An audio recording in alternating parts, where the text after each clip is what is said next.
بچه ها سلام، خوش اومدید به چنل من. آقا امروز میخواستیم در مورد ویزا و گرفتن ویزای برزیل صحبت بکنیم و آخر ویدیو هم به سوالات شما که توی کامیونیتی پست از من پرسیده بودید جواب بدیم. پس تا آخر ویدیو با من همراه باشید، چنلم لایک و سابسکرایب کنید. این ویدیو رو هم برای دوستاتون، اونایی که قصد مهاجرت یا مهاجرت به برزیل دارن بفرستین. بچه‌ها برزیل هم مثل کشورهای دیگه گرفتن ویزاش داستانهای خودشو داره و شما باید 10 تا دلیل بیارین که ثابت کنید که شما قصد برگشتن به کشورتون رو دارین و فقط میخواین یه مسافرت برین، حالا برزیل رو ببینین و برگردین به کشورتون. اول از همه شما باید برین سفارت برزیل که توی خیابون زعفرانی هست و ازشون بپرسین که چه مدارکی لازمه برای اینکه ویزا به شما بدن. اون مدارک رو باید تکمیل بکنید، ترجمه بکنید و براشون ببرید. و یه سری مدارک هم هست که باید توی سایت برزیل بارگذاری بشه. پیشنهاد من به شما اینه که یه سری شرکت‌های مهاجرتی هستن که کارشون تخصصی اینه و مسئول متخصص دارن برای هر کشوری که این کار رو انجام میده. با یه مبلغی حدود 2 میلیون 3 میلیون ازتون میگیرن و دقیق اون کار رو انجام میدن. چون یه کاریه که باید دقیق باشه و یه ذره کار تخصصیه، من بهتون پیشنهاد میدم که این ریسک رو نکنید و حتما بدید که اون طرفی که این کارو بلده انجام بده، چون هم سریعتر انجام میشه، هم ریسک خیلی کمتری داره. بعد اینکه مدارکی که سفارت بهتون گفته بود و ترجمه کردین و کامل کردین، مدارکی که توی سایت برزیل هم میخواست آپلود کردین، باید برین سفارت برزیل و مدارک رو تحویل بدید بهشون که تو ادامه ویدیو بهتون میگم اون مدارک چی هست. بچه‌ها هر مدرکی که توی این راه نشون بده که شما قصد برگشتن به کشورتون رو دارین میتونه مفید باشه. مدارکی که واقعا منطقی باشه و جعلی یا فیک نباشه. اون مدارک بیمه یکی از مهمترین چیزهایی که میتونه تو این راه خیلی کمکتون بکنه، چون بیمه نشون میده که شما چند سال اینجا شاغل هستید و بیمه ای هم باید باشه که چند سالی ازش گذشته باشه. اینکه شما 1 سال قبل یا چند ماه قبل خودتون رو بیمه کرده باشید از طریق شرکتی، اون یه ذره خیلی چیز معتبری نمیتونه باشه. ولی بیمه‌ای که نشون بده از چند سال قبل شما بیمه شدید و دارید کار میکنید توی شرکتی شاغل هستید، این میتونه خیلی مفید باشه و نشون میده که شما نمیخواین کارتون رو از دست بدین و میخواین قصد برگشتن به کشورتون رو دارید. و تاریخش هم باید نشون بده که شما در حال حاضر از جایی که دارین اونجا مشغول به کار کردن هستین، اونجا شما رو بیمه کرده و در حال حاضر هم بیمه هستید. بچه‌ها گرفتن اشتغال به کار از شرکتتون یا حالا جایی که توش دارین کار میکنین از مدیرتون میتونه خیلی مفید باشه تو این راه، چون نشون میده که شما اینجا شاغل هستید و توش باید ذکر شده باشه که ایشون از این تایم تا این تایم در حال حاضر اینجا داره کار میکنه، اینقدر حقوقشه، با مهر و امضای مدیر شرکتتون. و اون مبلغی که به عنوان حقوق توش ذکر شده شما میتونید هر ماه توی گردش حسابتون اونو نشون بدین و سر ماه مثلا یه مبلغی 20 میلیون 30 میلیون 40 میلیون، حالا هر چقدر که حقوقتونه، واریز بکنید به حسابتون از یه کارت دیگه‌ای و توی گردش حسابتون بیاد که اگه توی سفارت ازتون بپرسن که این مبلغ چیه، شما میتونید بگید که این حقوقمه که هر ماه برام واریز شده. و بچه‌ها سند خونه و هر چیزی که میگم نشون بده که شما اینجا یه دارایی دارین، میتونه تو این راه مفید باشه، چون نشون میده که شما اینجا یه دارایی دارین و نمیخواین اونو ول کنید و برید و به خاطر اون مطمئناً برمیگردید به کشورتون. هر وابستگی احساسی، وابستگی به خانواده یا حالا هر چیزی میتونه تو این راه مفید باشه واسهتون. بچه‌ها تمکن مالی یکی از مهمترین چیزهایی که تو این راه باید درست انجامش بدین و از چند ماه قبل باید شروع بکنید. چند ماه قبل از مسافرتتون، اینجوری که 1 ماه قبل 2 ماه قبل باشه خیلی به درد نمیخوره. باید از 5-6 ماه قبل 4-5 ماه قبل این کار رو انجام بدین و حسابتون گردش داشته باشه و هر روز تراکنش داشته باشین، ولی مبالغش باید مثلا مبالغ منطقی باشه دیگه. یعنی شما کارتی که به عنوان گردش حساب و تمکن مالی اون حسابتون رو اعلام میکنید، باید با همون خریدای روزانه‌تون رو انجام بدید. حالا واریزی‌ها و تراکنشایی که دارین همش با اون کارتتون باشه. خیلی هم مبلغش نباید عجیب غریب باشه. یعنی یه سریا به اشتباه میخوان خودشونو پولدار نشون بدن که بگن ما پول داریم و مثلا برای مسافرت میخوایم بریم برگردیم و اینجا کلی مثلا دارایی داریم و داستان داریم، ولی این خیلی چیز درستی نیست. شما باید مبالغی که تراکنش دارین و پولایی که به حسابتون واریز میشه خیلی چیز منطقی باشه. مثلا نباید برین کارتتون رو بدین دست کسی که مبالغ زیاد باش جابجا میکنه که بخوای نشون بدی که مثلا من تراکنشام زیاده و این داستانا. چون اگه این کار رو انجام بدین، خودتون رو بخواین آدم پولداری نشون بدین، اون موقع ازتون میپرسن که یعنی براشون سوال پیش میاد که خب ایشون که انقدر پول داره چرا کشورهای اروپایی سفر نکرده؟ چرا به حوزه شینگن سفر نکرده؟ مثلا نهایتش یه ترکیه و دبی رفته و الان مثلا میخواد این سفر رو انجام بده. این یه ذره میتونه غیر منطقی باشه و به قول معروف تابلو باشه تو این داستان. پس اصلا این کار رو انجام ندید. و برای برزیل یه مبلغی حدود مثلا 400-500 میلیون به عنوان تمکن مالی نشون دادن خیلی چیز اوکی و کافیه برای 1 ماه تا 2 هفته و بیشتر از اون من بهتون توصیه نمی کنم که بگین که میخوایم توی اون کشور باشیم، چون 1 ماه یا 2 هفته یه چیز منطقیه برای کسی که میخواد یه مسافرت توریستی بره. و اینکه اون مبلغی که نشون میدین باید اندازه اون تایمی که میگین من میخوام توی اون کشور بمونم منطقی باشه.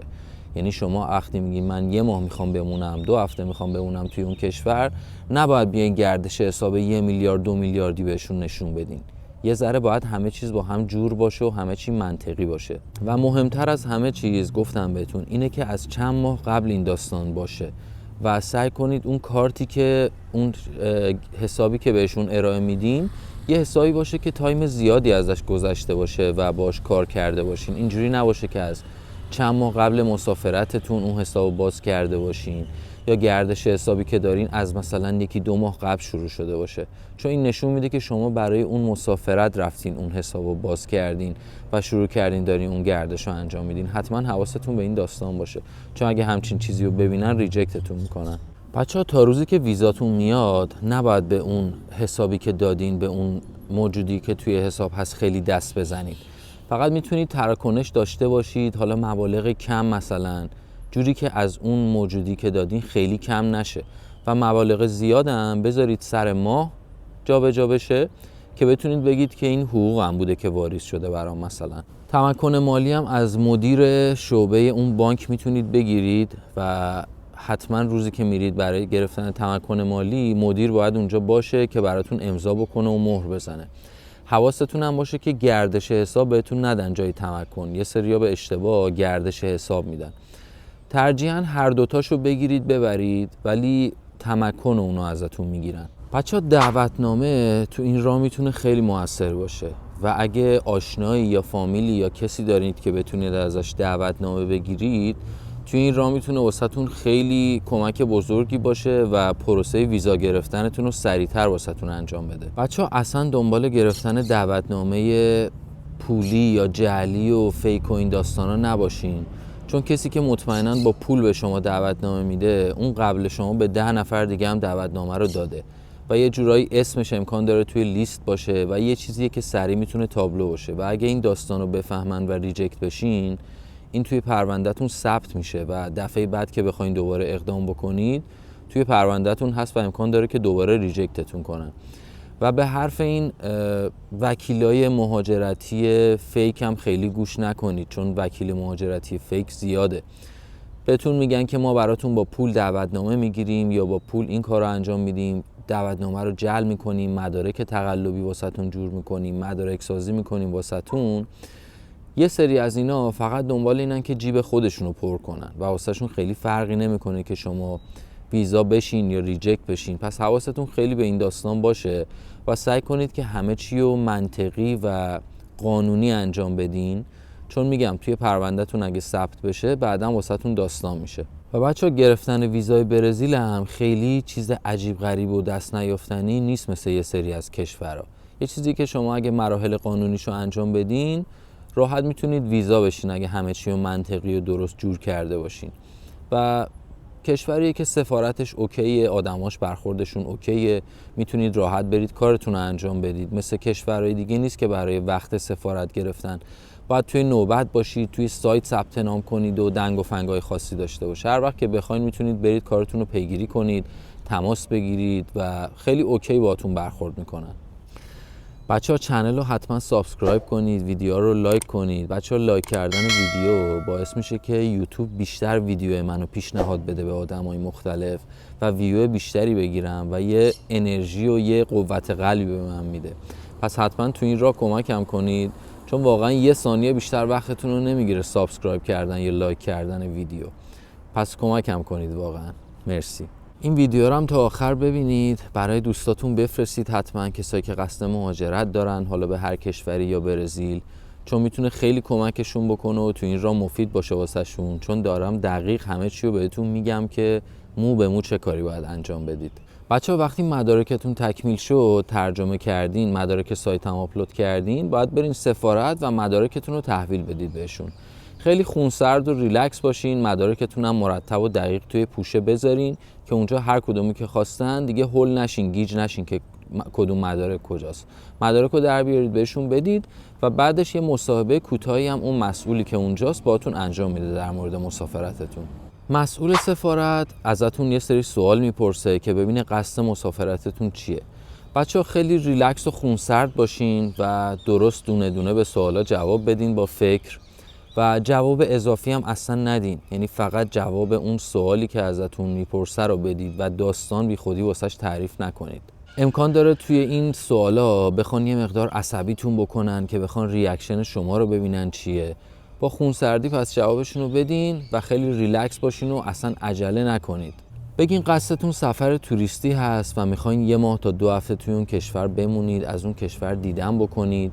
اگه یه موقع ازتون پرسیدن قصدتون که مونده توی اون کشور نیست و شما میخواین برین برنگردین، خیلی ریلکس و خونسرد باشین و هول نشین و بگین که نه، من قصدم مسافرت، فقط من تمام کار و زندگیم اینجاست، همه چیم اینجاست و فقط میخوام برم از اون کشور دیدن کنم و بیام. یا مثلا میتونید بگید که من میخوام برم فامیلامون رو ببینم و اسمش یه سری شهرهای برزیل رو حفظ بکنید یا حالا هر کشوری که میرید و بگین من میخوام از اونجا دیدن بکنم، از این جاذبه‌های توریستیش میخوام دیدن بکنم و خیلی دلایل و حرفای منطقی بزنید و لبخندم حتما داشته باشید. بچه‌ها مصاحبهتون وقتی تموم بشه $80 هزینه شه، یعنی $80 ازتون میگیرن برای اینکه کارهای ویزاتون رو انجام بدن و بهتون میگن که توی 10 تا 15 روز، حالا بستگی به شانستون داره، که ما بهتون خبر میدیم و توی این مدت هم میتونید پیگیر باشید، تماس بگیرید و بپرسید که کارهای ویزام تو چه وضعیتیه. کاملا بهتون جواب میدن و مشکلی نداره، حتی سفارت هم میتونید برید بپرسید. گرفتن ویزای برزیل بچه‌ها خیلی چیز عجیب غریب و دست نیافتنی نیست. میتونید با درست کردن و اینکه مدارکتون کامل باشه و همه چیز منطقی باشه راحت ویزا بشین و واسهتون آرزو میکنم که این اتفاق واسه همتون بیفته. حالا هر کشوری که میخواین برین بتونید ویزا بگیرین و به خواستتون برسین دیگه. خب بچه‌ها بریم سراغ سوالایی که توی کامیونیتی پست از من پرسیده بودین، اونا رو جواب بدم. پرسیدین که شرایط گرفتن ویزا رو که کامل توضیح دادم همه چیزشو. آیا ایران مستقیم به برزیل پرواز داره؟ بچه‌ها ایران مستقیم به برزیل پرواز نداره. یه چیزی حدود 17-18 ساعت پروازه و شما پروازتون 2 تا پارته. یا میرین قطر، از قطر میاین، یا میرین اروپا، حالا آلمان یا هر کشور اروپایی، از اونجا یه پارت دیگه باید دوباره هواپیما سوار بشین و بیاین به برزیل. در مورد شرایط گرفتن پاسپورت با ازدواج توضیح بده لطفاً. بچه‌ها شرایط گرفتن پاسپورت با ازدواج هم اینجوری که شما اول باید بیاین اینجا حالا ازدواج بکنید با یک کسی، بعدش میتونید پاسپورت بگیرید، ولی اونم پروسش اینجوری نیست که بلافاصله تا ازدواج بکنید بهتون پاسپورت بدن. یه پروسه‌ای داره که فکر می‌کنم تا 1 سالی طول بکشه، ولی کاملا شدنیه با ازدواج با یه آدم برزیلی و خیلی چیز دور از دسترسی نیست. نحوه گرفتن اقامت. بچه‌ها نحوه گرفتن اقامت یه مبحثیه که خیلی داستانای مختلفی داره و شرایط مختلفی داره. تحصیلی هست، کاری هست، تولد فرزند هست، ازدواج هست، پناهندگی هست. اینو من توی ویدیوی بعدی کامل براتون توضیح میدم و همه صفر تا صدش رو بهتون میگم که اقامت گرفتن توی برزیل از چه طریقایی ممکنه انجام بشه. آیا برای فریلنسرها هم اقامت دارد؟ بچه‌ها من همچین چیزی نشیدم تا الان. یعنی فریلنسری فکر نمی کنم یه دلیل و شرایطی باشه برای اینکه شما بتونید باش اقامت بگیرید. ارزان ترین و امن ترین مناطق برزیل برای زندگی. بچه‌ها شهرهایی مثل همین کوریچیبایی که من توش زندگی میکنم، مثل برزیلیا، مثل سائو پائولو، مثل فلوریاناپولیس، اینا شهرهایی که برای زندگی خیلی امنه و شرایط زندگی هم بستگی به حالا هر کسی داره که شرایط زندگیش چجوری باشه و هزینه کردن تو زندگیش چجوری باشه. آیا برای ارتباط روزانه باید حتما پرتغالی یاد گرفت؟ بچه‌ها بله، برای ارتباط روزانه، برای کار کردن، برای هر چیزی شما باید پرتغالی رو اینجا یاد بگیرید. و یکی از چیزهای خیلی مهم توی برزیل همین داستانه، چون برزیلیا انگلیسی خیلی صحبت نمی‌کنن. توی شهرهای خاصی مثل ریو، مثل سائو پائولو یه تعدادی هستن که در حد خیلی کم انگلیسی میتونن صحبت بکنن، ولی برای کار کردن، برای ارتباط برقرار کردن و اینا، برای همه چی شما باید زبان پرتغالی برزیلی رو بلد باشین. و به اینم فکر نکنید که من میام اینجا توی محیط یاد میگیرم، چون این الان یه مشکلی که خود من دارم و دارم کلاس زبان پرتغالی میرم بابتش. این که میام تو محیط یاد میگیرم و اینا وجود نداره. شما اگه قصد مسافرت و مهاجرت دارین، از همون ایران باید شروع کنید زبان پرتغالی برزیلی رو یاد بگیرید و خودتون رو آماده کنید که کم کم بیاین اینجا هم دیگه دست و پا شکسته صحبت کنید و حالا باز کلاس برید که یاد بگیرید کامل. ممکن است مانند برخی کشورها قوانین تغییر کند و اقامت‌ها را لغو کنند. بچه‌ها برزیل مثل کشورهایی که بخواد اقامت شما رو لغو کنه بعد اینکه بهتون اقامت داده توی پروسه گرفتن اقامت باشین نیست. برزیل نه دیپورت داره نه اقامتتون رو لغو میکنه. وقتی بیاین اینجا اقدام بکنید دیگه از این مشکلات براتون پیش نمیاد. چقدر طول میکشد تا پاسپورت بدهند؟